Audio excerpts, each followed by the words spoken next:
I'm Rene Polin. I am an industrial designer. I am your friendly neighborhood, not going to talk about tech day guy, okay? All right, so what I want to talk about are people, because as an industrial designer, everything we do is people first. So I don't usually have notes when I speak, but what I wanted to do was go back to what some of you were saying today, and I took a lot of really good notes. So what I'd like to do is tie some of what I'm going to talk about back in. I have 2 slides, so I'm going to try to go as fast as I can, and I'd like to have a conversation. I love to answer questions because I am not going to, there are things that you guys talked about today that I have no idea what it is. I just don't.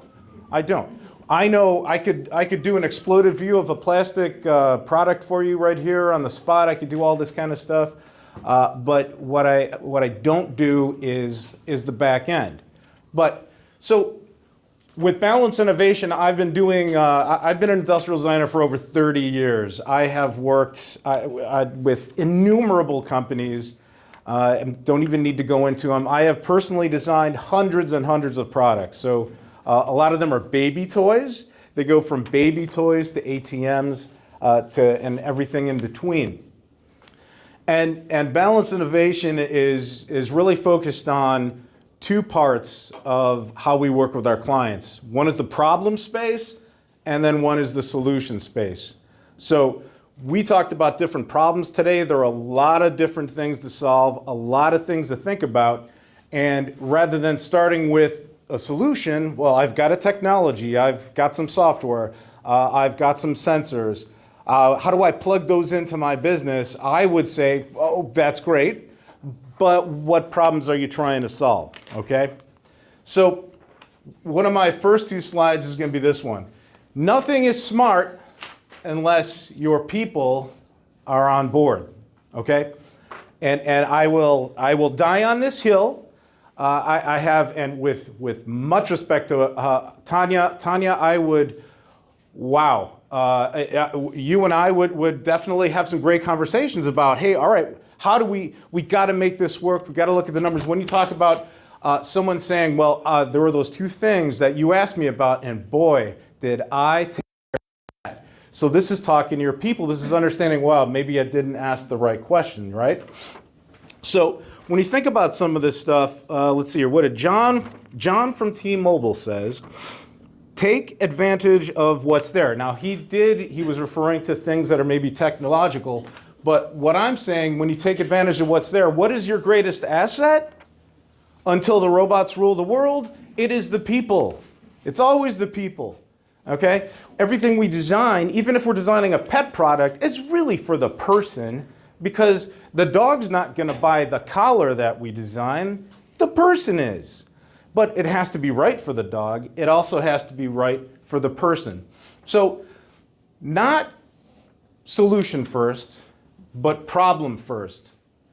People first. Again, I will preach it all day long. Now, Ellen talked about the word trust. Trust is something that is a huge big deal with everything we're talking about. So I read a story in the Wall Street Journal today. I'm one of those rare art student, design student guys that actually reads the journal every day. And Amazon, I don't know if any of you read this, really short story about a person who went into Amazon distribution center to try to see how they were doing things. And it was freaky because what they were doing was essentially using the people there as part of the computer system. The people were being monitored by cameras to do what the computer in the system wanted it to do. All right, and this is good. I'm sure it's very, very efficient, and I'm sure it works great. But those people are cogs in this crazy tech wheel that Amazon has them in. So if you get a chance, if you have the journal, go to the article. We're talking like a 5-minute read tops.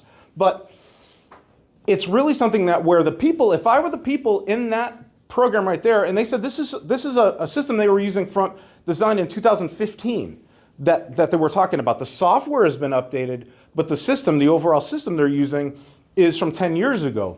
My son himself worked in, his first internship was for the company that made the robots for the Amazon distribution centers, and they were bought by Amazon. So he worked for the company before they were bought by Amazon. And the things they were doing then, probably in 2014, blew his mind. So we know that people are part of that system, part of that situation, but what's going to happen to them in the future? Okay. So what else did I get here? Boy, oh boy, there's some really good stuff. Culture. We talk about culture. We talk about trust. We talk about the assets. We talk about some of the things where you start with the people, you start with those assets. So Amazon, I think, is utilizing them as a plug-and-play cog in the wheel. And I guess that's cool, but do you think those people probably aren't enjoying their work? Based on what this writer said, it certainly didn't look that way. And if I'm those people in that job, I sure as hell am going to be worried for my future. So talking about the people, talking about your crew, who are the people that you have, right? Who are those people that you're going to think about that you could design the change around? So let's see here. If I go back, boy, oh boy, this is the Mike O'Donnell said. So he brought up, he's not here right now, I guess. He brought up the Xbox. He brought up, what do those people want? So if you think about people, if I'm going to try to get people to work in my place, and you know, I think someone said talking about, you know, the machine and whatnot, you got to think about meeting them where they are, okay? And it's not that you have to be so touchy-feely that you have to coddle them, but what you got to do is ask them questions, because I know my kids don't have any plans to do these kind of jobs, and even my son, going back to my older son, who worked for Tesla, he worked for in the autopilot group directly. Elon, he actually had direct contact with Elon, and he's a couple years out of school. He worked at Google, and now he's at a self-driving car software company in England. He has just told me that his master's in computer science is probably not worth anything anymore because he doesn't see a future in coding. He thought, man, I'm going to get my master's in comp sci, and he got it from Stanford. He's a real slacker. And that's what I call it. Was a golden ticket, man. Everyone wanted to hire him. He got calls. You work for Elon, you did this, you worked for Google, and you went to Stanford. Sign him up, okay? But now he's thinking, oh shit, what does my future really, really look like? What does the future of these people in that Amazon distribution center look like? What do the futures of all the people that are in school now look like? I got 2 kids in college right now, and they say, Dad, all you talk about is AI. I said, oh boy. So as a product designer, we go out into the field, we find the problems to solve, to build out these great pipelines of new product for our clients that they can make into the future, because those products are going to be based on all the things we saw in the field about all the things that, wow, we could design this, this, and this. And when we're out in the field, we see where the problems are, and we could design for that. We design for the people, right? But one of the things that happened a couple of years ago, and we've been talking about AI here too, when ChatGPT went live, we all peed our pants. Everyone was going nuts. My industry and most industries got shaken to the core because we thought we were safe. We're gonna go and see, like, here's a couple of things. Like, I noticed stuff about this. Someone pointed to the ceiling, maybe Tanya again, pointed to the ceiling. Most people don't even look up. Most people don't think about stuff. I think about these tables. Nobody wants to sit on this side of the table because you're not able to lean. People always, see, this is the kind of stuff, like, normally maybe you set them up in a row. I'm not criticizing anyone, but what I'm saying is, it's all of these little things to make people's lives easier. We need to think about that kind of stuff. So you got your crew. You got the people that work for you. You got your team. My team, as I said, peed their pants, myself included, when ChatGPT came out, because we went and we logged into an innovation conference that was online. A guy from Microsoft, he went through our entire process that my business does, from going out in the field and watching the surgeon, do the surgery and then figuring out all that other stuff. what they did was they create synthetic users. So synthetic users could be a synthetic surgeon who will tell you what that surgeon wants because they built the synthetic user on all the information and input from that surgeon. Haha. It's like, so he's showing us he did this and he's got a prompt for that. So they figured out what the problem was, and then he used more prompts to come up with some solutions. Let's ideate on those solutions and then create some concepts based on the ideation. And then, even worse, they go back and they validate and test with the synthetic users again to tell you whether or not this is a great product. And I tell you right now, one of my clients told me that they spent, it's like 30 grand a month on an all-you-can-eat AI buffet of design and innovation where they don't have to talk to anybody. So I have a little less pee in my pants, but still a little bit, because it's there. And we use it too. So we have been using AI in depth since then, every day. I actually, as well, I was running out of time. I said I didn't have my slides at the time. I'm like, oh shit, I got to do the slides. So I plugged in all the information that I wanted, the things I wanted to say. And if ChatGPT knows me well, because I've been working so closely with Chat knows my LinkedIn profile, my company. I built a synthetic client to review my stuff, to actually go to my website and do all this other stuff. I'm an industrial designer. I'm not a coder, I'm not anything, but I'm using the technology, and I wanted to come up with a couple of slides, and I did a DALL-E illustration with the guy in a robot. What I'm interested in is why do those guys always end up being Caucasian? And this is what I don't understand, but that's another thing altogether. So working with your crew, figuring things out with your crew. One of the other things too is just start prototyping. So when you start small and you think about, all right, I don't have the technology yet. What the hell am I going to do? So when I'm thinking of starting small, I'm talking about like super small. Like, what problems do I need to solve? Let me see, what else did I write here? Man, I got some other stuff here. Like people want to do what John said, people want to do what's easiest, right? Everyone wants to do what's easiest. I don't want to think about this phone. Everything I do on that is invisible. When you design something that people don't have to think about, that's the best design there is. When it's invisible and it's something that's part of everyday life, man, that's great. You don't have to worry about your coffee maker, your car, or anything else. So working with your crew on changing things up, trying to figure out what the problems are and where they are, and start prototyping. Now, when I say prototyping, I'm not saying you have to build something in CAD and 3D print it, or you have to throw some software together and try to figure that out. When I'm thinking of prototyping, I'm thinking about changing the whole way you think about prototyping.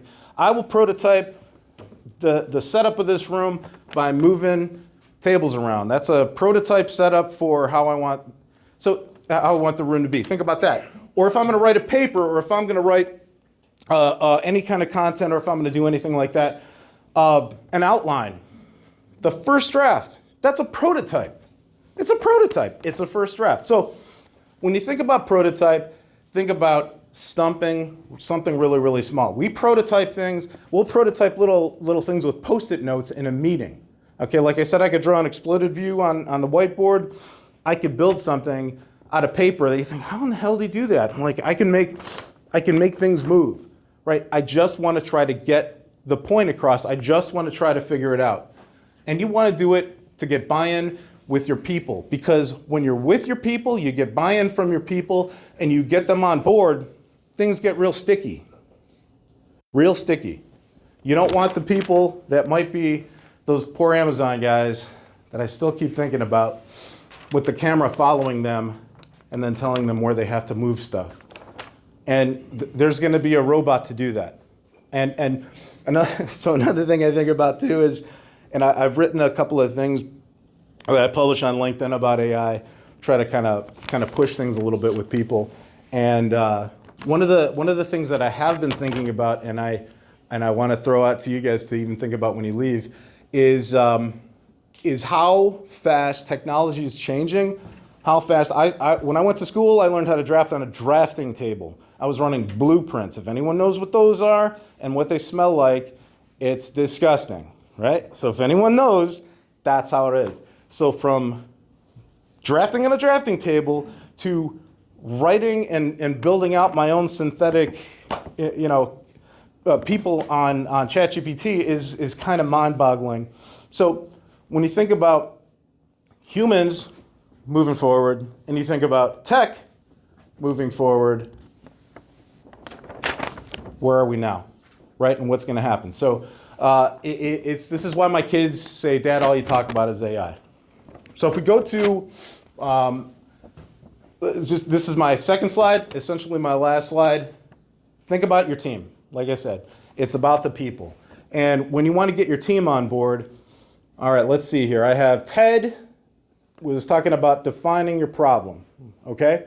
So defining the problem, not trying to have a solution for a problem that doesn't exist, or someone came to you trying to sell you something, you thought, wow, this is really cool technology, but is it really important? Is it really gonna move my business forward? Is it really gonna solve a problem? Let's see here, what else here? Goran, he talked about one of the things, a problem they had was the tariff situation. I have had, and I'll just be honest, I've had a terrible year this year because my clients all make products in China. And they moved some of them to India, they moved some of them to Vietnam, and even those who are making things in the States are paying tariffs on, I don't know, aluminum.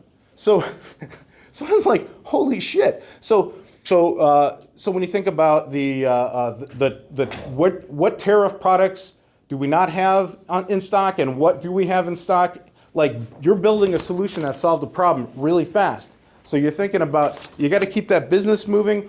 You want your customers to be there for you. You want them to be happy, and you don't want them to go somewhere else. But hey, we have a solution for you in spite of the fact that we got a lot of problems to solve and there are a lot of issues out there.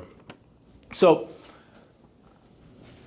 for us, it's research. I said going out in the field. We go out in the field. We just did a program for, we did one for drywall tools. We did one for concrete finishing tools. What did we do?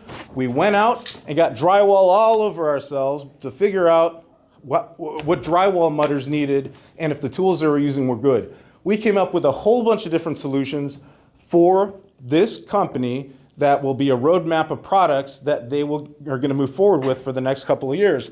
And the cool thing is they solved the problems that the people we were with actually needed to have solved. All right.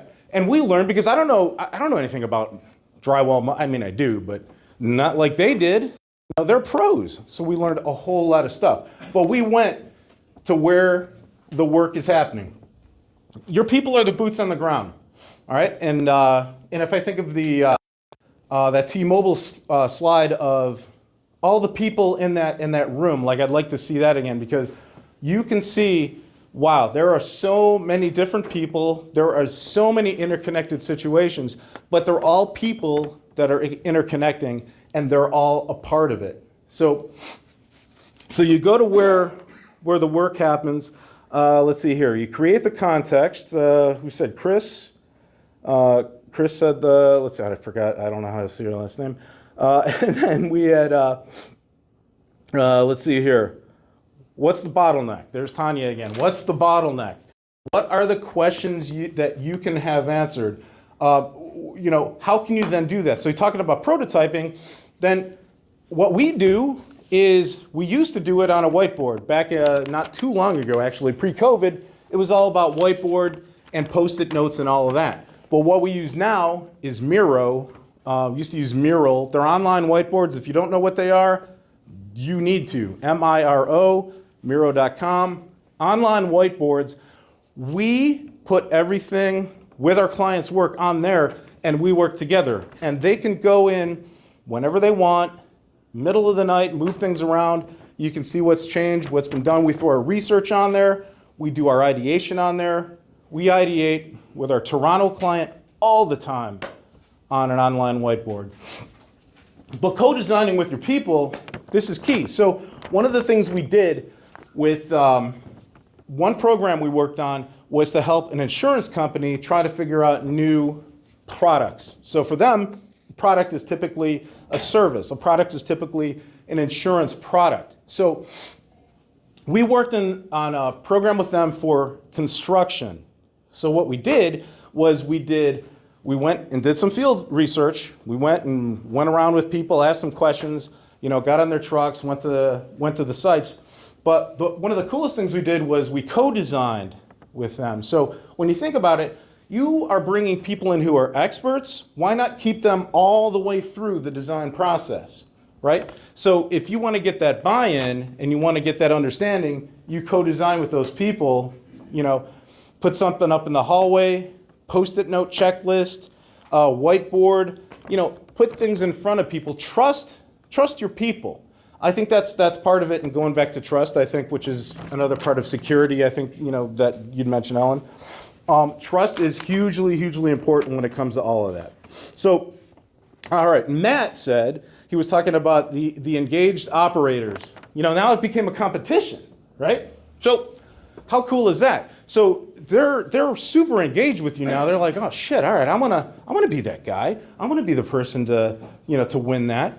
And now it's more open, and now they know that you're trusting them to actually help you move your business forward. They feel the ownership in what this is. So when I go back to that insurance product, we had a couple of contractors who never thought they would be designing an insurance product or designing anything at all, but they were indeed designing with us all the way through. So we've made that something that we do all the time. Look at that, pizza's here, I'm in a hurry. All right, and then look, close the loop weekly, close the loop monthly. So I'm not saying blue sky, okay? I'm not saying to be just do magical stuff. We as designers work best when you give us limitations. And it seems like it doesn't make sense, but I will tell you, you give us the tightest of limitations, and we will do amazing things. When you say just figure something out, whatever you want it to be, well, we're gonna be as lost as anyone, because we're gonna be flying free, no restrictions. You have to have guardrails on it. You put the guardrails on, you put the restrictions, and you'd be amazed at what people can come up with. So again, it's prototyping, it's putting it out there, it's sharing with everyone, and it's getting everyone involved, and then closing that loop. So let me see, is there anyone I didn't, there's so many good things. So I wrote all these different quotes on here, but I'm gonna move. Look at that, we got plenty of time. Perfect. So I got 2 slides. I could tell you 100 different stories. GE Lighting, we're the guys that did the smart product design for GE Lighting that helped get them sold to Savant Systems. One of the things that we figured out was they were testing some products. The products were way too complicated, and so we went into people's homes. So context, right? Went into people's homes, try to figure out, hey, what do you want? How do you want to use it? Realized that they only wanted it to be really simple. They didn't need all those extra features. Just because you can doesn't mean you should. So we simplified, and suddenly we have a super basic, quick, easy, smart products line, and the light bulb manufacturer got sold to a smart home products company. So yeah, many different stories. I'll take any questions. Thank you for your time.